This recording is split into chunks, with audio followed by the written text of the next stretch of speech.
রুই মাছের মাথা দিয়ে মুড়ি ঘন্ট অসাধারণ টেস্ট ছিল।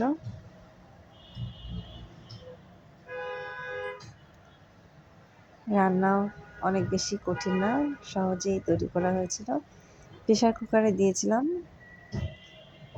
যাতে তাড়াতাড়ি ডালটা সিদ্ধ হয়ে যায়।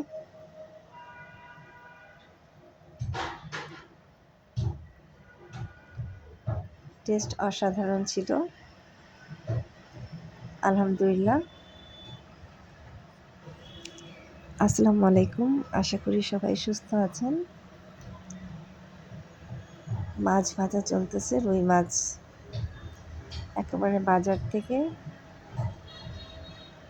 নিয়ে আসা, স্থানীয় বাজার থেকে পুরোপুরি টাটকা। মাছের সাথে আলু ভর্তা